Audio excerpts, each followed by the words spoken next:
Hey, greetings, everyone. Lieutenant Colonel Allen West, the Executive Director of the American Constitutional Rights Union and the ACRU Action Fund. And I would just want to welcome you all to our first edition of what we call Live Free TV. What we want to do is kind of shift away from a webinar to more of a podcast type of series where we will interview people about some of the preeminent constitutional issues that we're facing right now today. And I cannot think of a better issue to talk about right now than the real undermining of our national security and our military strategy and the focus on what it seems to be this cultural Marxist and woke agenda for our United States military, which this ideological agenda works against everything that our military should be doing.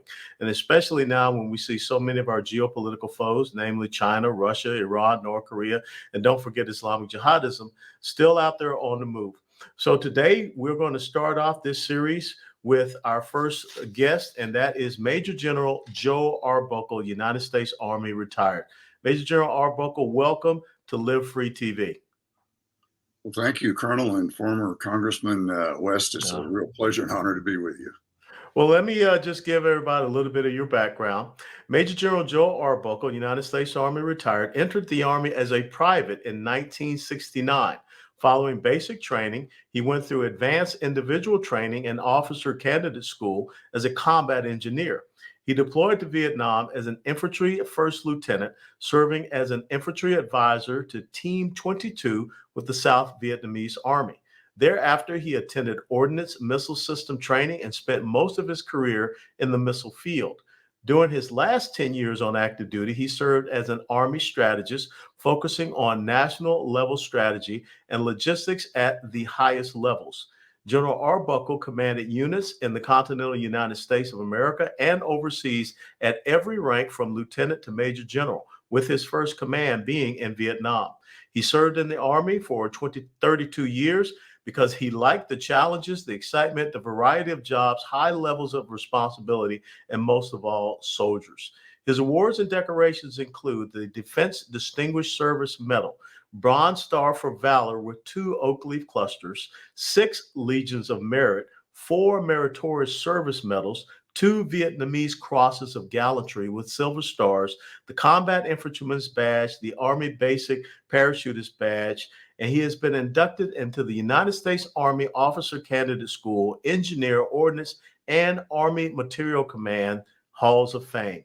His education is with a Bachelor's of Arts degree from Western State Colorado University, a Master's of Science degree from the University of Southern California, and the Command and General Staff Officers College and the Army War College.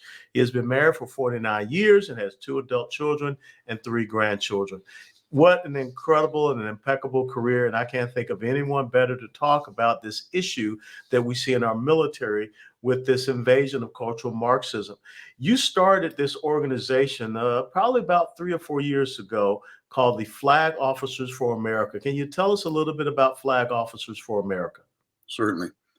Let me explain how I got into it. It was 2016, and out of the clear blue, I received an email from a general officer asking if I would sign on to a letter supporting Trump's election process at the time. I did, as well as several others did. And so fast forward from there to 2020, when Trump was going to run for re-election, I expected another letter from the same general officer, and it didn't come in. So I sent a couple of emails asking him if he was going to send it out again, and got no response. And finally, I got a response from one of the great patriotic ladies that was working with him saying, sorry, he died. And at that point, she started asking me if I wouldn't fill in and take his place as the flag leader for Flag Officers for America. And Alan, it's really not an organization. It's just a small team of 2 great patriotic ladies who you know, and myself. And periodically, we put out letters of national security interest when issues arise, such as most recently with this monumental DEI infusion into our military. So that's a quick background on Flag Officers for America. Well, let's talk about the very first letter that you put out that had resounding success and really elevated you onto this national scene. And I think it really shocked people at how many general officers and flag officers, and what we're talking about, anyone from the brigadier general level up to the 4-star level, signed on to that first initial letter that you spearheaded. Yes. That came about in 2020, May of 2020, right after the President Biden assumed office. And, on the first day, he signed 17 executive orders of monumental importance, such as shutting off the Keystone XL pipeline and so on. And that was a shocker, I think, to all of us, the speed at which he was taking and the Democrats in Congress, our country down this path into socialism and cultural Marxism. So we put together this letter and sent it out and asked retired flags to sign it. 220 eventually Mhm. did sign that letter. And the theme of that letter, as well as the one that followed it about a year or so later, was that our country is rapidly in jeopardy of losing our constitutional republic as we head down this road into socialism and Marxism. And it listed about 12 major national security areas in that. One I've already covered, and that is losing our energy dependence, or correction, independence, and becoming dependent. Also backing out of the Iran nuclear deal. We talked about the lack of the rule of law and what that would do to our country. And all these things kind of added up basically to losing control of our republic. And if something wasn't done, and that was a point of the letter. You know, the interesting thing, and I always talk about this, is that we who have served in the United States military, we take an oath not to a political party, not to an ideology, not to a person. We take an oath to the Constitution of the United States of America. That's our rule of law. That's the thing that binds us together as one of the longest running constitutional republics, as you articulated, the world has ever known. So when you see some of these incredible violations of the Constitution emanating from the commander in chief, what's your greatest concern about that? Well, my greatest concern is the infusion of political ideologies within our military. And it's really been going on, going clear back to the Clinton era, where it started with Bill Clinton, low key then, but it continued. And when Obama took office, it accelerated rapidly, where those senior level officers and non-commissioned officers who were not willing to go along with the political agenda were being pretty much edged out. Many retired on their own. Mhm. And so after Obama came out of office, then this politicalization of the military was put on steroids by the Biden administration. Mhm. And the infusion of that kind of politics into our military is really what I think is the most dangerous thing. And that's the threat from this DEI today with its Marxist roots. It's amazing to me. And, when we sit back and we look at the senior level leadership in the military, and especially look at what happened in Afghanistan, why do you think? I mean, there was no doubt Barack Obama did purge out a lot of the senior level of leadership, but still, why do you think we have these senior level officers that don't understand the oath they took to the Constitution and not to a certain individual political party? Why aren't they speaking out? I mean, it's great that we have retired flag officers, but how can we put more pressure on the current flag officers and general officers to stand up and honor their oath? Well, that's a major frustration. And I think the short answer to that question, Alan, is that they've been brought up through the system. And had they not accepted the politicalization of the military along the way, they wouldn't be in the jobs they're in right now. And so basically, they've accepted that environment.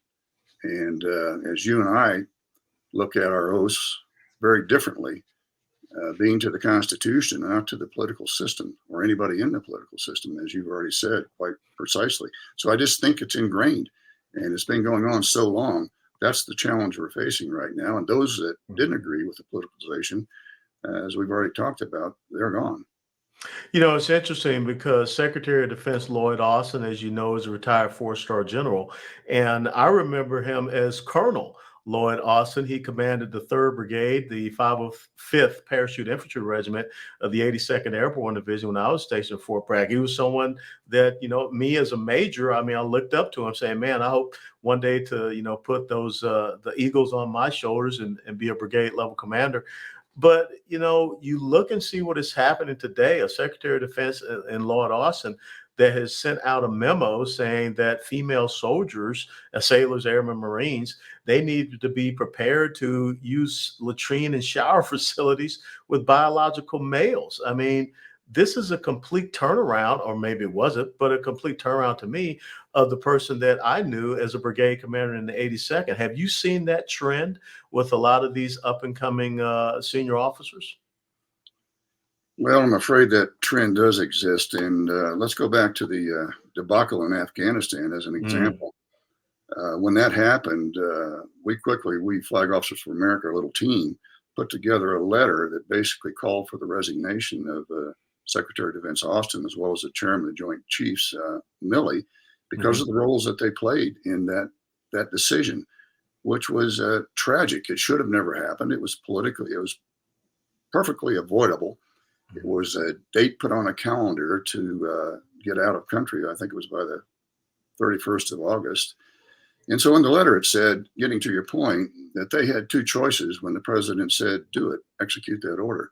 One was they could salute and march off and do it.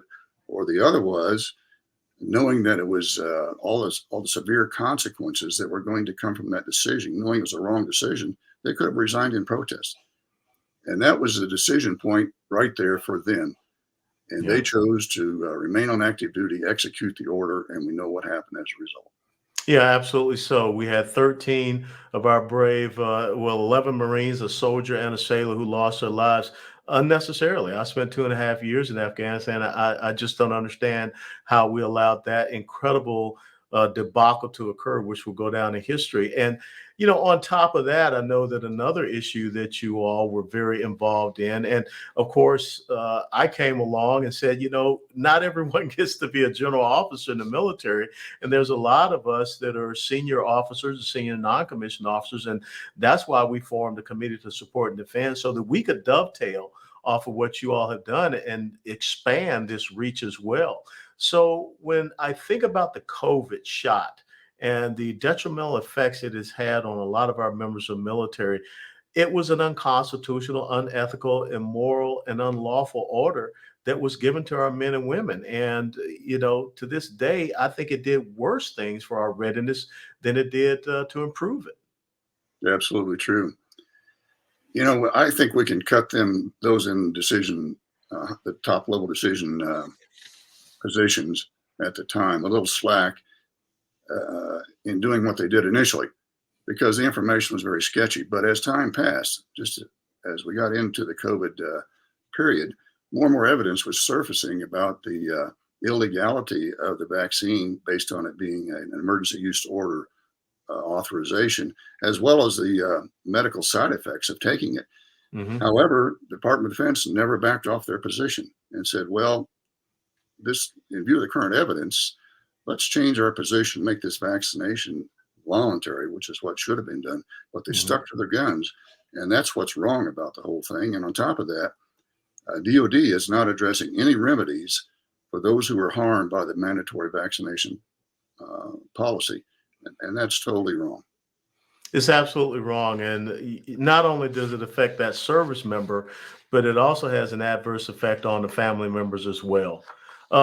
Let's get to this incredible letter that was just delivered up on Capitol Hill. It was addressed to the Honorable Kevin McCarthy, the Speaker of the House, the Honorable Hakeem Jeffries, who is the minority leader in the House, the Chairman of the House Armed Services Committee, the Honorable Mike Rogers, and the Chairman of the House Defense Appropriations Committee, the Honorable Ken Calvert. Of course, those three Republican members I all served with.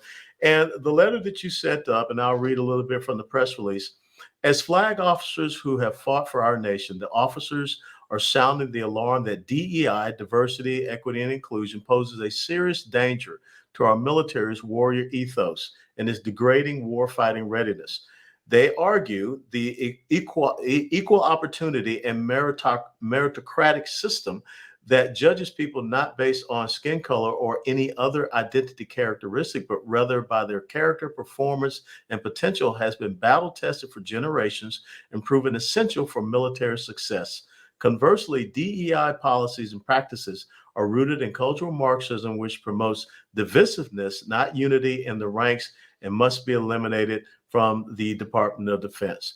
Tell us a little more about the genesis and your reason for putting this letter out there and sending it to the top leadership of our House of Representatives, who holds the power of the purse. Well, that's the purpose of the letter, obviously, is to ask for congressional support to remove DEI from the Department of Defense, along with any funding that's associated with it. So that's the reason it's addressed to those four individuals. And also, we point out in the letter in the very first part, that's their constitutional responsibility to address things like this. It's the Congress's job to raise and support armories and support navies. So it's right in their bailiwick to do something about this. Now, why did we put the letter out? Because of the seriousness of these policies, which keep stacking up on top of each other and being implemented within the Department of Defense. I mean, things like Pride Month in the Department of Defense, the commercial that the Navy had supporting trans people in operations. And the Army is another, all the services are doing. And a commercial with the Army with a cartoon of a little girl and two moms wanting to come into the Army to find her inner self and change some stereotypes along the way. This is happening. And also, I'm involved with an organization called STARS. And a lot of the members are directly connected with academy cadets right now. And we're finding about things that are going on within the academies that are absolutely atrocious. And so what's obvious is that this DEI is taking deep roots within the Department of Defense.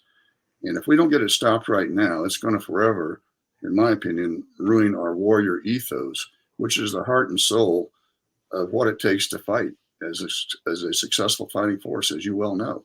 So that's what's behind it. It's very interesting because, I always go back to the Constitution. That's the whole point of the American Constitutional Rights Union.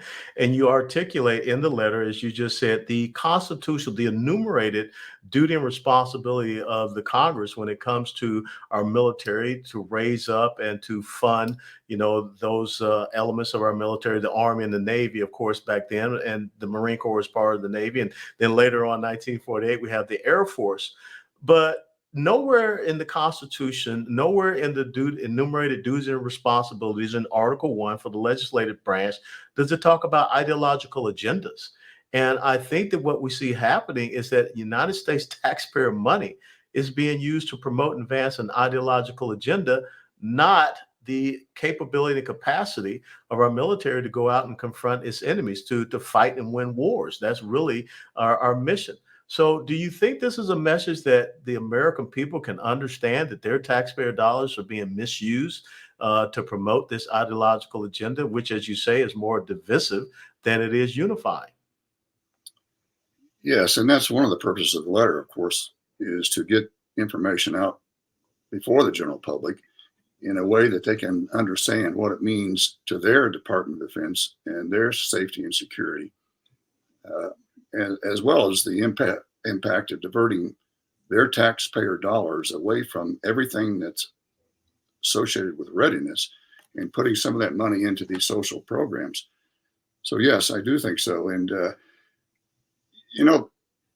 this DEI business, Alan, as you well know, is exactly antithetical to what our military is all about. And you touched on it when you read some of the words about us being battle tested as a meritocracy, which basically means that we view people from a leadership standpoint and a personnel management standpoint based not on the color of their skin, as Martin Luther King said, but rather the content of the character. And of course, in the military, we add to that their duty performance as well as their potential for higher advancement. It's a system based on equal opportunity for all to excel. And DEI is talking about equity. Equity is about common outcomes. So you have to lower standards down to the lowest common denominator, such as on physical fitness tests, to have equal outcomes. And that directly affects readiness because you can't perform as well with lower standards as you can with higher standards. And so this readiness impact coming from DEI is very, very devastating. Not to mention what DEI does to recruiting and also retention of the force. Hmm. Soldiers, sailors, airmen, Marines, they don't come into the military to be involved in the social experiment. They come in for a higher calling, as we know. And we see evidence already that that's having a serious impact on recruiting. Heritage Report just came out recently that got into this over about a 5-month period led by Congressman Mike Walz. That's a great report.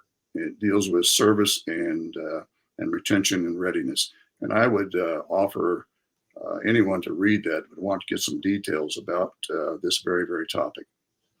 It's interesting because, people always talk about cuts to defense. I think this is a real easy cut to defense. And I want people to understand, I served on the House Armed Services Committee when I was there, that every single year, that's when you have the NDAA, the National Defense Authorization Act, which authorizes the missions of the military. The NDAA then goes over to the appropriators, the House Defense Appropriations Committee, and they put the funding against those authorizations, those missions. So to me, it should be very easy for us to just line out all of these DEI offices throughout the military. Number one, is unconstitutional. It has nothing to do with the mission of the military, nor the Congress to be funding it. And as you just articulated, it is destroying the recruitment and retention, because what white soldier, sailor, airman, Marine wants to join and be told that you're bad, you're an oppressor, and you need to apologize to the minority soldier for all the bad things you've done. That's not how you build a cohesive fighting force. Oh, exactly. The old battle model about one team, one fight is where we Hmm. need to be. And as you know, the components of that basically are a single focus on a mission and a purpose, and focus on teamwork instead of self, or an identity group that comes out of DEI, such as a racial identity group or gender, or whatever. And also, there's got to be absolute, and this is a key, absolute trust and confidence in each other for their very lives. And that's got to Hmm. run from the foxhole level, two troops in a foxhole, all the way up to the top level of the chain of command. As you know, recently President Biden announced at a commencement thing that white supremacy is the greatest terrorist threat to the United States now. That comes from the commander in chief. What kind of a Yeah. signal does that send down through the ranks? No, you're absolutely right. And especially at a time when we have our border that is wide open. And if I remember correctly, that same day when he was giving that commencement speech at Howard University, there was someone that was captured at our border that was on the terrorist watch list. So when you think about what is happening, General, you served 32 years in our military. Thank you for that. That's incredible. And you served all over, the continental United States and the globe.